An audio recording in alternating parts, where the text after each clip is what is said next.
Hi, this is Anne-Marie from New York. While being safe, please take the time to enjoy the Sinister Sightings episode by Paranormal Chicks.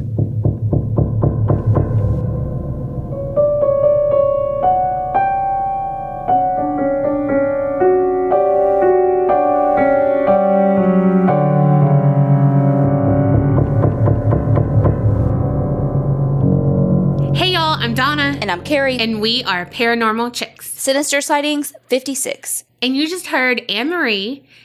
And just like she said, we hope you are staying safe. And, we're still hunkered down. Well, I'm at Carrie's, but we're hunkered down. I can't get rid of her. Just kidding. I wouldn't want to. I'm like a parasitic twin. Fun fact, Anne-Marie is the mom of Heather T., who also did an intro earlier. Both of them are in the Creepinati, and we are it's a whole family affair. So y'all know, if you want to intro an episode, you want your mama to intro an episode, head on over, patreon.com/theapcpodcast. All right, you ready? Mm-hmm. Okay, this one is Something Follows Me.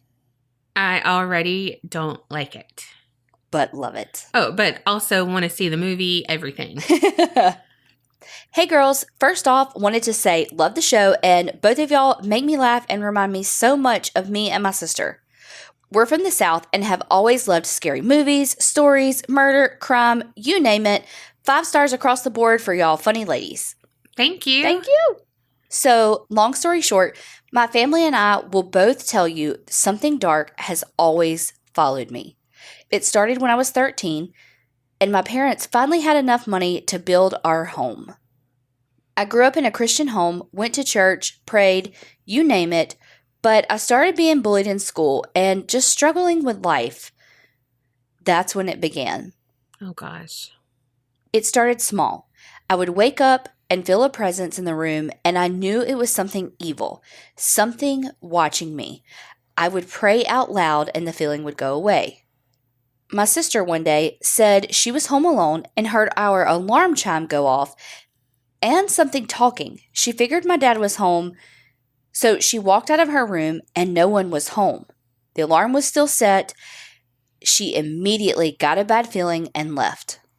My parents do not like or approve of anything scary or creepy and said, don't ever open the door to those kinds of things.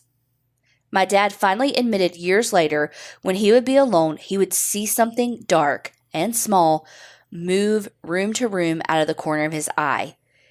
He knew it was evil and would just start praying. It would leave. Oh my gosh. Nope. I could not keep that to myself. Then my mama, the strongest Christian I know, said something was telling her for years that there was a presence and it wanted me. She would be home alone and would also see the thing move to different rooms, always ending up in my room. She took some oil and prayed on every wall in the house. Oil is a Christian thing. After I moved out, it stopped. But no matter where I lived, I would experience whatever it was, and whoever lived with me would tell me the same stories. I kept my past hidden because I knew what it was and would just say, yeah, that's weird. Then my niece was born. She had an imaginary friend. Oh, gosh. My sister asked her one day about it and was told it was a him, and it lived under the coffee table, and he would come out after I would leave. She said he was small with no face and patches of hair. What the actual fuck? So my mom prayed over the house, and my niece never spoke of her friend after that. Years later, I got married and bought a house with my now husband. He began saying the same things. I don't know what it is, but I know it's evil. I pray when I get these senses or when he brings them up and just try to ignore it. Now, my family kind of makes jokes about it, but it still scares us. So that's my creepy story. It might not be creepy to everyone, but it is to me. P.S. Don't ever live with me. Love you ladies and creep it real. Wow. Don't worry. I don't want to live with you. You might do the dishes. You might be the best roommate ever, but I don't want to have an imaginary friend. Holy Hannah. It follows her. But why does it come out? Like, why does your niece see it when you leave, I wonder? Or did she see it? Unless there was something in that house and your presence that's following you scared the presence that's in that house. Ooh. That was very Liz Sowers of me. Yes. Yeah, if you don't know who Liz Sowers is, go over and check out the podcast Ghost in the Burbs. So good. Listen to this and then go check it out. Yeah. I mean, finish this episode. Because you will want to binge that once you listen to one episode. Mm-hmm. And we want you to finish this episode because these are some good stories. I already know it because this one already freaked me the fuck out. Right? I'm going to be driving home and being like, what was that out? Like, what was that? Hi, ladies. I was listening to episode 90 at work today when something during the imp stories struck me. Once the tale of the girl seeing the imp outside of her window as a kid and then later as an adult was told, I got chills. Something eerily similar happened to me as a child twice. Oh, shit. The first time, I was so young that I should not be able to remember this as clearly as I do, but it is one of my clearest memories from my early childhood. We were living in a mobile home park, and my room was at the end of the trailer facing the street. It was a nice park and fairly quiet, actually. There were no bushes or trees in front of my window.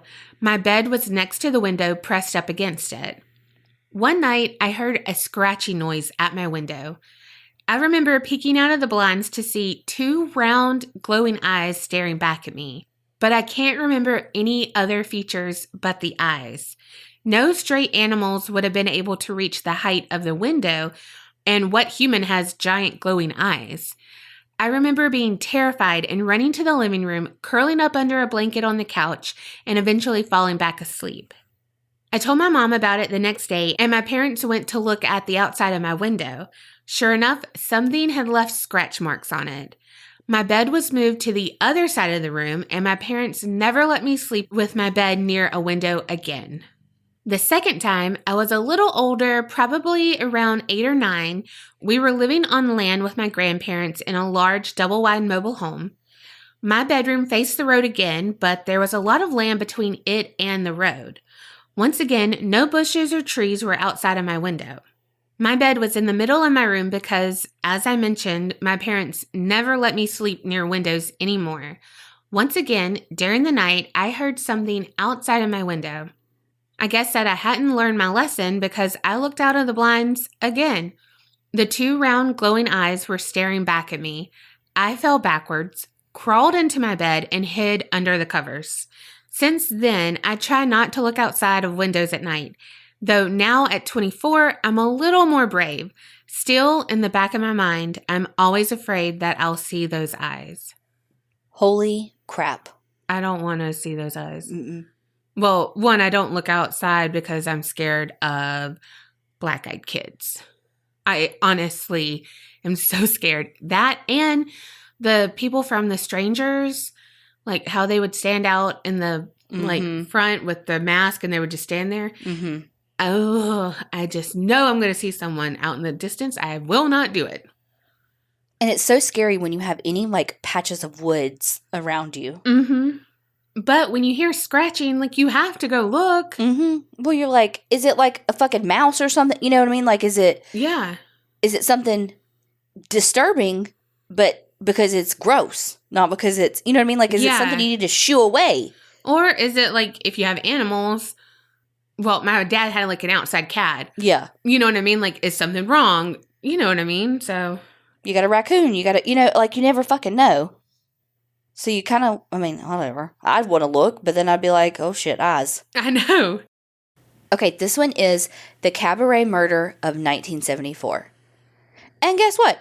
It's by Heather T., who you just said at the beginning. Her mom introduced the episode. Synchronicity. Holy shit. Tell y'all it's a thing. So she says, hey ladies, just want to let you know how much I love listening to you guys, and I got my mom and my college bestie, Erin, hooked on you too. Thank you. Oh, we know. Now, the story I'm about to tell you is a true crime story that happened to my family before I was born. My mother had always told me this growing up, and we just recently Googled it to read the newspaper articles. So picture it. Upstate New York, 1974. It was a cold, late night in January at the local bar called the Cabaret. This bar was owned and run by my great uncle. He could not come in for the night to bartend, so he had his son, John, go in for him. So he was cleaning up. There were 2 band members picking up and leaving, and 1 customer finishing up a beer. The next morning, my uncle came in to open the bar and found 3 bodies face down. John and the 2 band members. Oh my gosh, his son. They were shot in the back of the head execution style. Oh gosh. He immediately called the police and the investigation began. My poor uncle was so torn up about this since he was the one that was supposed to be working and not John. He thought maybe if he was there, it would have been different. Right after the cops were called, my family was on high alert. They weren't sure who would have committed this murder since they were shot in the back of the head. They thought it could be the mob or gang because of how they were murdered. My poor mom was working in the local hospital, and my family took her from work, and she could not return to her next semester of college for the next month until they found out who committed the crime. Gosh. You don't think about, how many people's lives cease to exist. They cease to run as they did. If it was my cousin, I'd be so upset too. You know what I mean? It's just it's crazy. Just again, I know I say this all the time, but the domino effect. Yeah. As the investigation was going, they found that only a little less than $500 was missing from the register, and 4 unwashed beer glasses were in the bar. They suspected 1 was from the murderer and that he shot them for the money. Less than $500. Also, John's wife remembered she had a conversation with him that night at 3:30 a.m. before he closed the bar. He said to her that 3 friends, including a man named Harold, were helping him clean the tavern. This helped them tremendously.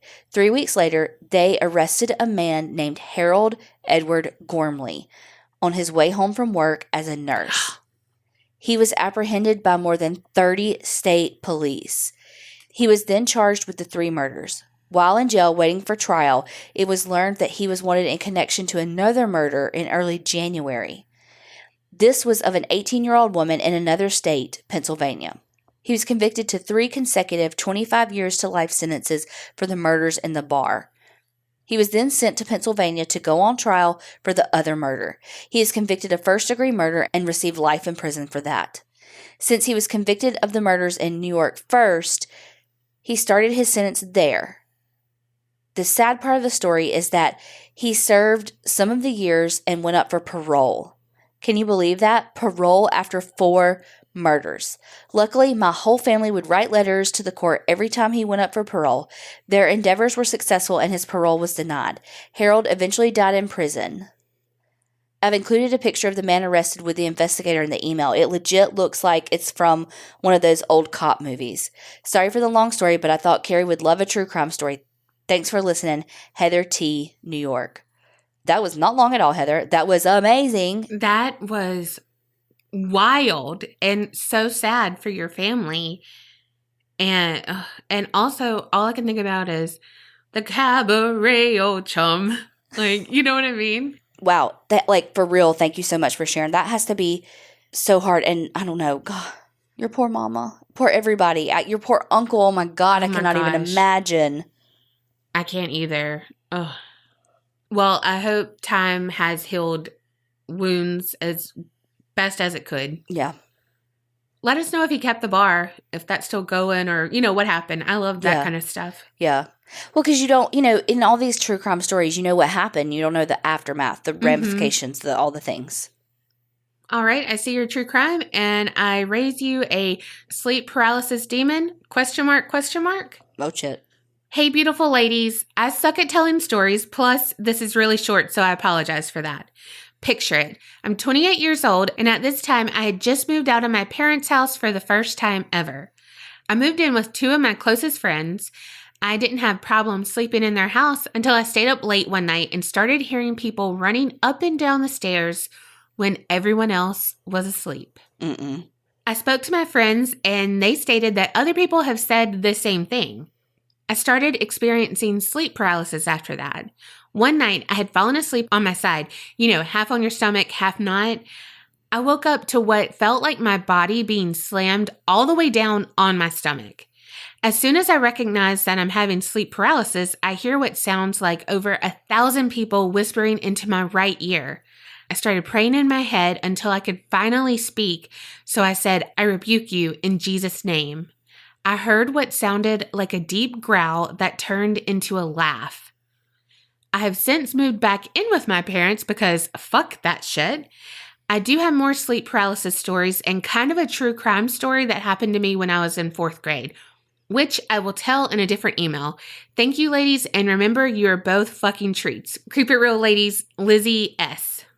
Oh, thank you, Lizzie. Yeah, thank you. And oh my gosh. It laughed at you. It mocked you. Yes. And body slammed you. I mean, unless we are getting some hanky-panky going around, you ain't body slamming me. Exactly. Don't like that. Mm-mm. Dude, I'm a stomach sleeper. But, I wonder if that does, change that I don't have sleep paralysis because of that. I don't think so. Another true crime one. Hey, ladies. Love the podcast, especially the Sinister Sighting episodes, so I thought I'd submit some local true crime my family was talking about this Christmas. One day, a few years ago, my aunt saw a ton of cops and firefighters at her neighbor's and went over to check it out. Classic nosy neighbor. Come to find out, her neighbor had been stabbed 20 times with a screwdriver by his lover, who was 30 years his junior. A screwdriver. Oh, God. I will refrain from saying he got screwed. Will you now? The killer left after stabbing him in his car and went to the gas station, filled up a gas can, and drove back. The victim, Jay Hine, had managed to survive and crawl back towards the house, so the killer used a rubber mallet to beat him in the face area, taking off his nose and ears, then set his below the belt area on fire and left. Holy Hannah. No. It didn't take long to catch the killer, since the whole thing was caught on Jay's home security cameras. The trial kept getting delayed, as there is tons of gossip about sex trafficking ring and all kinds of other suspicious activities. Needless to say, it's a crazy case, and when the trial comes up, I'm sure tons of juicy stuff will come out, especially since the victim supposedly got all of his money from his dad, who robbed a bank, but the money was never found.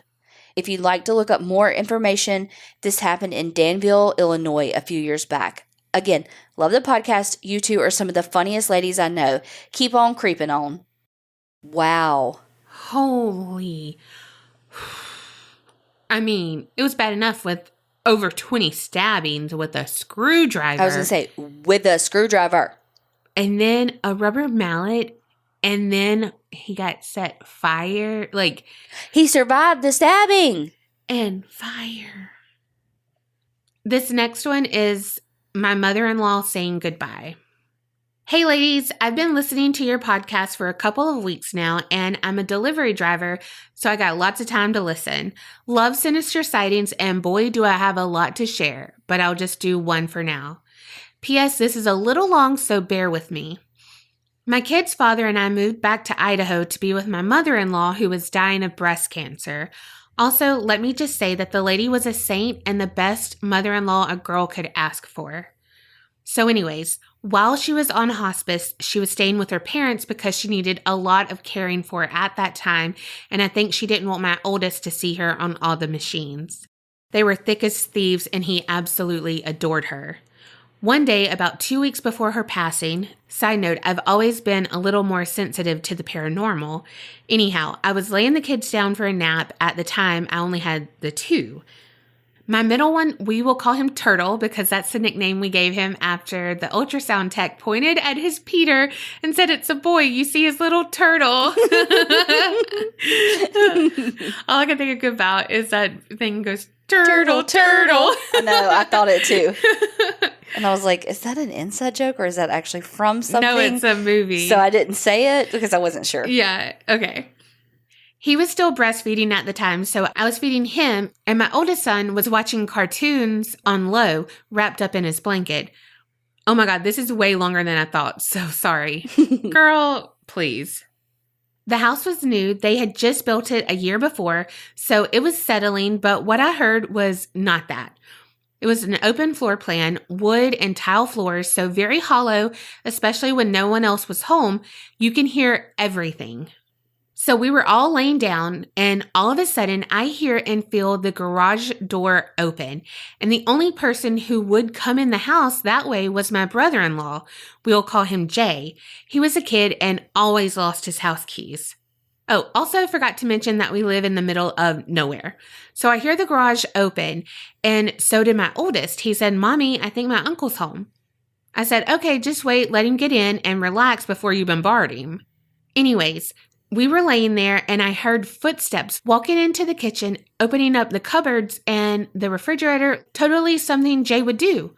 Heard footsteps who I thought was Jay walk into the hallway where our rooms were, walked to his room that was directly across from mine, open and shut. My son was so eager to play with his uncle, he got up, went to his room, knocked on the door with no answer, so he decided to walk in. Nobody was there. Oh my God. I called Jay and asked had he just been home and left. I never heard anyone leave after they went into his room. He said no, he was in another town about 20 minutes away. He hadn't been home since he left that morning. I explained to him what happened and he was so freaked out he didn't want to sleep in his room. Fast forward a couple of weeks, my mother-in-law passed away and we held a viewing at our house. I won't make you say what it's called. LOL, I don't want you to struggle. It's a Mexican tradition where the family and friends can say their goodbyes.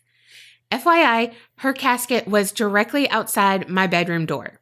Anyhow, I stayed in my room most of the time because the house was full and I was a wreck.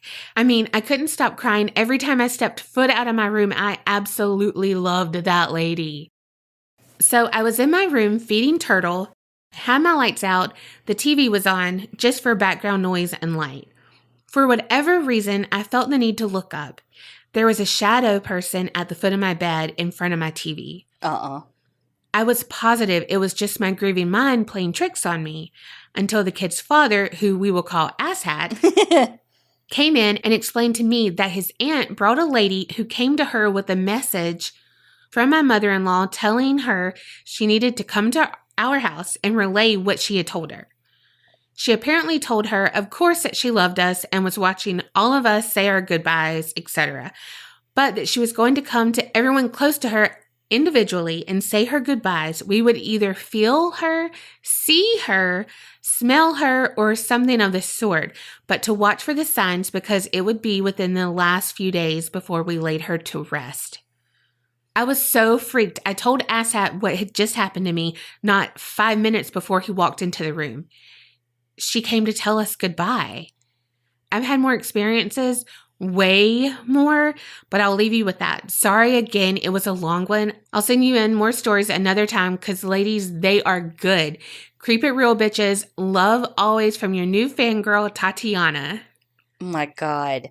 I would have died. Holy shit. Like, what made you know it was her and not something sinister? You know what I mean? Like, if... Yeah. Especially, like, all that, like, what was that with Jay? Oh my gosh. I don't know what that was. And yeah, you better send in the rest. Hell yeah, because that was good. Also, she might have just felt that it wasn't a negative energy. That is so special to be able to have that closure. And also, thank you so much, Tatiana, for not making me butcher that name of whatever tradition that is. Thank you. If y'all have anything like that, please do it phonetically. And I mean, like, even if y'all are like, oh my gosh, they're going to think we think they're stupid. Please. No, that's how we want you to do it. Yeah, we need that. We are. Yes. We are. Okay, this one is too close to home. Hey ladies, I started listening to your podcast a few months ago and just finished the most recent episode. You guys make me feel like I'm back home and you get me through my work week. I've been debating on sending this in for a while now, and I would like to keep the family anonymous for their protection. I grew up in the small town of Pearl, Mississippi. Hey neighbor. I graduated with most of the people I went to kindergarten with. Same. There was this family that my brother and I were pretty close to in high school. They were a pretty nice Christian family. Mom and dad still together, kids never got into any trouble, just seemed like the perfect family. After graduation, I moved to a different state and was just living my life till one day I got a frantic call from my dad. One of the 5 siblings had shot himself and his girlfriend in their front yard. We will call them Stan and Dorothy. Sorry. From Golden Girls, y'all. Thanks. I didn't say you. I'm just kidding. Your mother humper? Apparently, they had broken up and decided that they wanted to talk it out. Dorothy's dad drove over to Stan's house and he came out with a gun. Oh my gosh. Stan's dad ran out to stop him and told him to go back into the house or he would end him too. Stan shot into the car, hitting the dad and killing Dorothy. Then turned the gun on himself. I couldn't believe what I was hearing. Stan always seemed a little off to me, but I just chalked it up to me not knowing him as well as I did the other siblings. And I never thought he was capable of this. To this day, it makes my hair stand on end to think of it. I also have a couple of short stories about sightings and sleep paralysis, but I'll save those for another time. Sorry if this was a long story. Love you, chicks. Creep on, creeping on.